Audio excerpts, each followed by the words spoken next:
Gabriel Lopacinski, natural da cidade de Malé, tinha apenas 22 anos quando perdeu a vida na guerra da Ucrânia no final de dezembro do ano passado.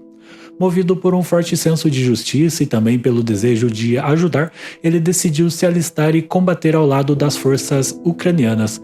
Sua partida deixou uma marca profunda na família e também toda a comunidade maletense que tem raízes históricas na imigração ucraniana. Às vezes eu penso que é um pesadelo, que tudo vai terminar de uma hora para outra, que vai fazer assim, e era só um pesadelo, era só um sonho. O repórter Paulo Sava conversou com a mãe de Gabriel, a Litéia Cornello, e com a prima Amanda Surmax. Elas contam sobre a dor da perda e as lembranças que ficaram. É um dia de cada vez, sabe? É um dia a gente levanta bem, outro dia, né, a gente levanta, não quer nem levantar, outro dia você tá revoltado. É uma dor assim que você não tem explicação, sabe? É uma dor assim que você não tem explicação, você não tem data de término, não tem nada. Você perde o teu chão, o teu rumo, tudo, sabe?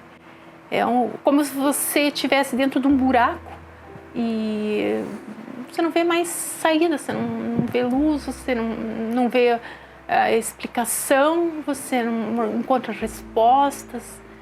Você só fica se perguntando o porquê e o se.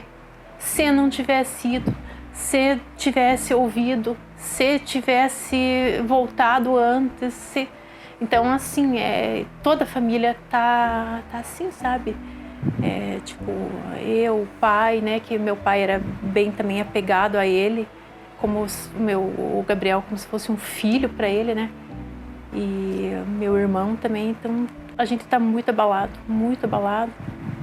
E assim, eu assim tô confiando em Deus que não sei o que vai ser daqui para frente, né? Às vezes eu penso que é um pesadelo, que tudo vai terminar de uma hora para outra, que vai fazer assim, e era só um pesadelo, era só um sonho. Mas tá muito difícil. Só quem perdeu um filho, né, que sabe o que eu tô passando. E pelo fato também dele, né, a gente não viu mais corpo, não viu nada, dele tá lá. Você fica imaginando um monte de coisa na cabeça. E só quem perdeu um filho mesmo é que sabe a dor que eu tô passando, e acho que vou passar pro resto da vida. Ele sempre teve esse desejo de proteger, de defender, sempre teve esse sonho, né, de participar de uma guerra, defender o país. Como é que era isso? Ele era um menino muito bom, alegre, sempre companheiro, precisava de uma coisa ou outra ele fazia.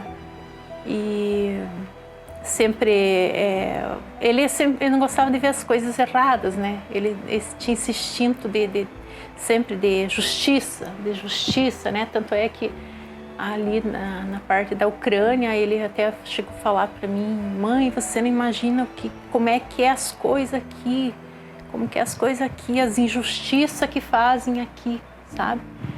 Eu até falava para ele: filho, nem me conte, que eu não gosto de ouvir essas coisas. Você conversava com ele nesse período que ele teve na Ucrânia? Todo dia. Todo dia ele me ligava, ou eu já cedo, porque a diferença de horário era acho que de 5 a 6 horas, né? Então, às vezes eu estava levantando, ele já estava me ligando ou mandando mensagem, né? E daí até no último dia, antes de acontecer, foi no dia 22 de dezembro. Me lembro, foi um domingo que ele me ligou várias vezes, por vídeo, e falando. Mas eu sempre dizia para ele: filho, a mãe ama você, que Deus abençoe, sabe? E todo dia falava isso para ele. Então, agora é só as lembranças mesmo, né?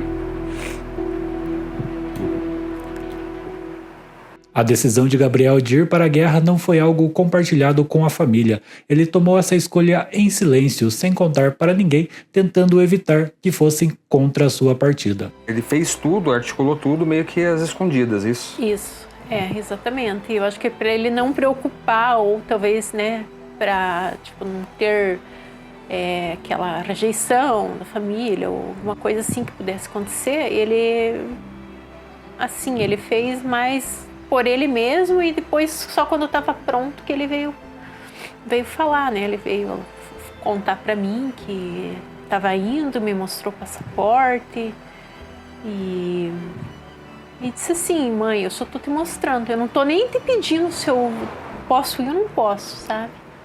Eu só tô te mostrando o passaporte que eu vou. É isso que eu quero e eu vou. E como ele acabou indo. Embarcou e foi até Curitiba. De Curitiba pegou o avião. Ainda até estava comentando com o pessoal. Falei, né, falei, não, mas ele não vai ficar lá porque ele não sabe falar ucraniano, né? Brasileiro, você vai nos aeroportos, tem que saber falar tudo que eu não sei, eu acho que ele deve ter feito curso, tudo de inglês e falava bem. Falou bastante comigo em inglês e espanhol e eu acho que ele foi cumprir o que era para ele cumprir nessa terra.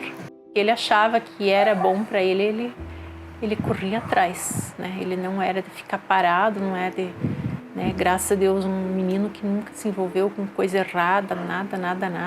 Tanto é que, né, ele falou para mim, né, que ele foi para lá para ver que tinha muitas pessoas também lá com o mesmo sentimento que ele estava, que eles não paravam em parte nenhuma, tipo, não que ele não tivesse, ele tinha muita oportunidade de ficar nos empregos e crescer e tal, mas tipo, eu acho que não preenchia, aquele vazio não preenchia ele, eu acho que ele foi encontrar esse preenchimento desse vazio lá.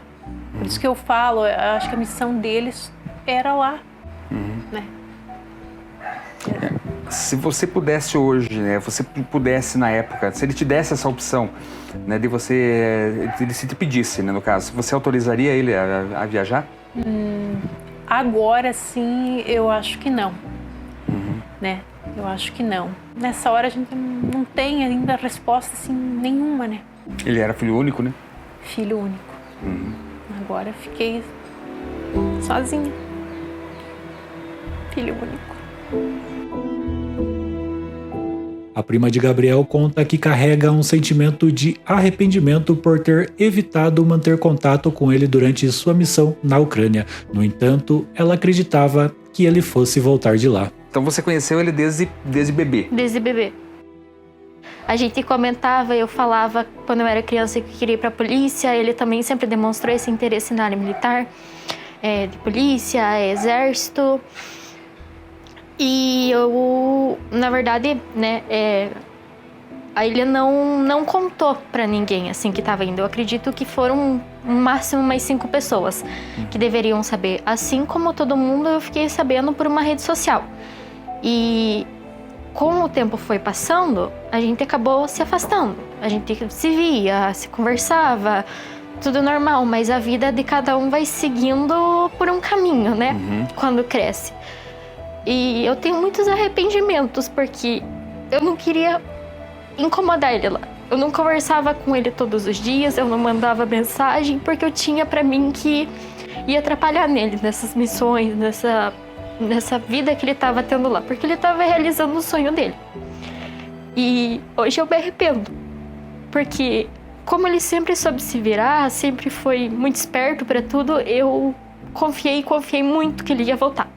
E que a gente ia conversar sobre tudo, e que ia dar risada das coisas dele, porque ele sempre foi uma pessoa muito alegre, né? Uma perda nunca é fácil.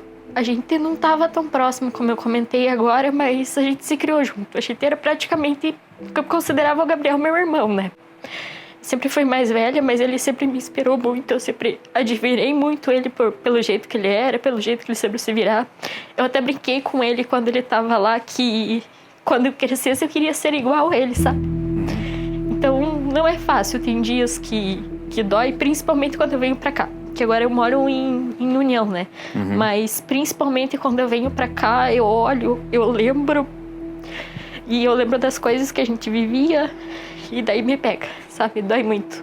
Qual é a primeira lembrança que vem, quando toca no nome do Gabriel, qual é a primeira lembrança que vem na tua cabeça? Eu acho que da infância. A gente sempre tava brincando, né? Mas a infância, assim, que me remete quando a gente fala de Gabriel. São os momentos bons, né? São os momentos bons. E que mensagem você deixaria para essas mães que têm filhos nessa mesma situação? Primeiramente, eu acredito, pra mim, o Gabriel é e sempre vai ser um herói. Eu tenho muito, muito, muito orgulho pela pessoa que ele sempre foi, desde criança. E o que eu poderia dizer é que aproveitem. Aproveitem cada minuto, porque a gente nunca sabe o dia da manhã. O caso do Gabriel foi um caso bem específico, né? Porque ele foi pra uma guerra, mas hoje a gente tá vivo, amanhã a gente pode não estar. Então acredito que aproveitar cada momento é o mais importante. E sempre ter orgulho, sempre. E apesar da dor e da saudade, a Litéia encontra algum conforto na crença de que Gabriel cumpriu a sua missão na Terra. Eu creio que tudo que foi desde que ele começou, quando ele me falou, tudo, eu pedia a Deus que, né, tipo, colocasse um empecilho, que alguma coisa trouxesse ele de volta. E isso não se concretizou. Então eu creio que o que eu queria não era o que Deus queria. Então essa era a missão dele. Ele terminou, como diz lá, né, o versículo bíblico, que ele terminou, né, combati o bom combate, terminei a carreira e guardei a fé. Então, eu deixo, né, o fechamento disso, né, que a missão dele foi cumprida aqui.